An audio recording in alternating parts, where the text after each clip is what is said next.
I want to keep more money this month. Sounds right? A lot of people say this. You might have said it yourself today. Let me show you 5 sentences. Tell me, do these feel natural to you? I need to keep money for my vacation, / she's trying to keep money by not eating out, / how do you keep money every month, / we should keep money for emergencies, / I'm keeping money to buy a new phone. If all 5 sounded perfectly fine, you are in exactly the right place. Because every single one of those sentences has the same mistake. A small mistake, but one that makes native speakers pause. Welcome to Lady Show English, where we fix the tiny English habits your textbook never taught you. Today we're fixing one of the most common chunk mistakes I see from Chinese-speaking learners: keep money versus save money. One word swap, huge difference. Let's get into the correct chunk right now. Why keep money doesn't work, and what to say instead. The core fix is simple. Whenever you want to talk about spending less or putting money aside for the future, the correct phrase is save money, not keep money. Using keep money sounds like you're physically holding cash and doesn't convey the idea of financial planning, which is why it feels off. Here are 5 common situations where save money works perfectly. First, consider your coffee habit. If you stop buying coffee to spend less, you would say, I'm trying to save money, so I make coffee at home, not keep money. Second, when planning a trip, you might put money aside each month. You would say, I save 5,000 NT every month for my trip to Japan. Using keep here loses the sense of working toward a goal. Third, for an emergency fund, it's simple and correct to say, everyone should save money for emergencies. Fourth, when you find a good deal and are excited about how much you spent less, you would say, I saved so much money. Saying I kept so much money would confuse people. Finally, when giving advice to a friend who is always broke, you can say, you really need to start saving money. This is a go-to phrase in situations like this. The pattern is clear. Anytime you talk about spending less or working toward a financial goal, it's always save money.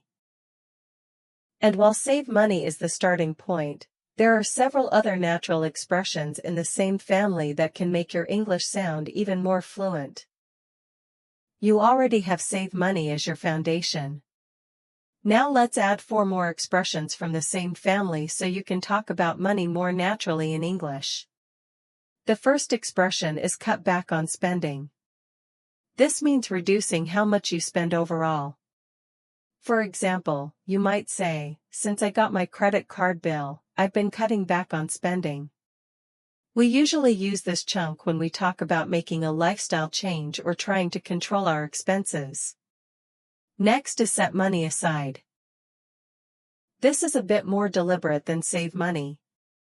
It suggests that you intentionally move money to a separate place for a specific purpose. For instance, I set aside $200 from every paycheck for travel. This expression sounds organized and intentional, very adult. Another useful chunk is watch your spending. This means being careful and paying attention to where your money goes. Someone might say, I've been watching my spending since I started using a budget app. It sounds practical and modern, and you'll often hear it in everyday conversations about budgeting. Finally, we have live within your means. This is a slightly more formal expression that means you don't spend more than you earn. For example, it's important to live within your means, especially when you're starting your career. You'll often hear this phrase from parents, financial advice, or podcasts. It's a great expression for learners around the B2 level.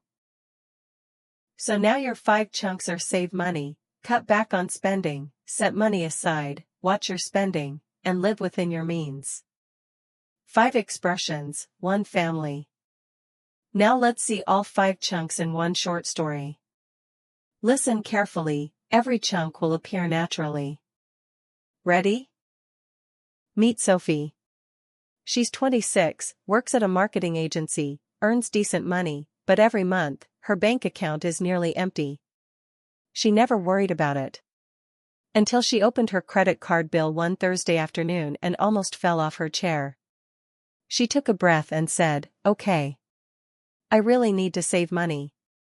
That was her turning point. That night, Sophie wrote out all her expenses and was shocked.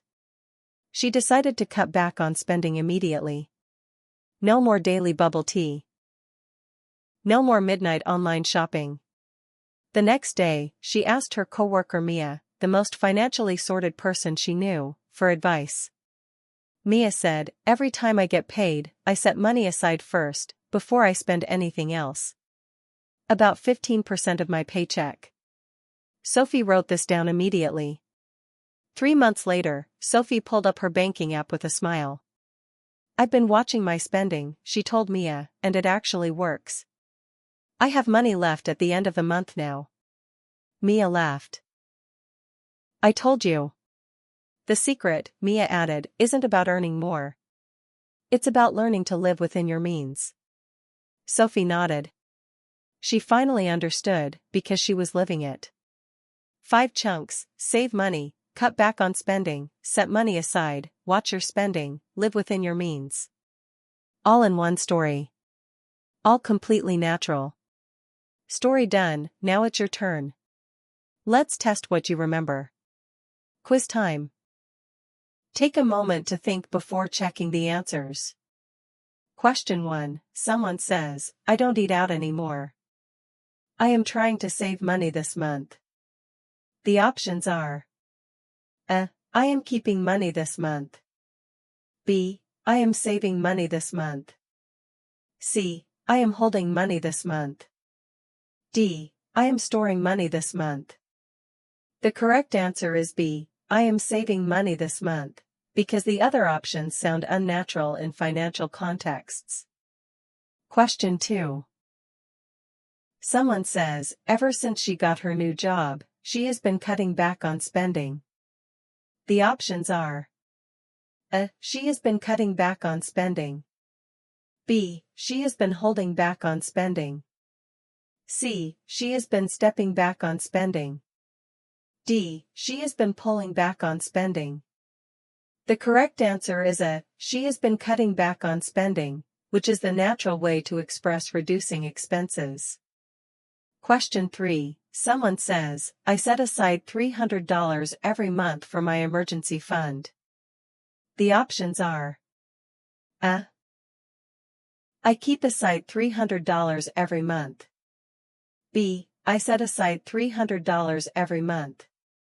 C. I put away $300 every month. D. Both B and C are correct. The correct answer is D. Both B and C are correct, because set aside and put away are natural ways to talk about saving money for a goal. Question 4. Someone gives financial advice and says, my dad always told me to live within your means. The options are A. Live on your means. B. Live by your means. C. Live within your means. D. Live under your means. The correct answer is C. Live within your means, which is the fixed, standard expression. Question 5. Someone talks about saving for a purchase and says, I am saving up for a new phone. The options are A. I am keeping money for a new phone. B. I am saving up for a new phone. C. I am holding money for a new phone. D. I am storing money for a new phone. The correct answer is B. I am saving up for a new phone, because save up for is the natural expression when working toward a specific purchase. Great job! Review these sentences and try to use them in your own life to make saving. Quick recap. Today's 5 chunks: save money, your core expression. Cut back on spending, for lifestyle changes. Set money aside, deliberate saving with purpose. Watch your spending, staying aware of your finances. Live within your means, the big picture principle. And keep money officially retired from your vocabulary. Before you go, your challenge: use one of these 5 chunks in a real conversation or message today.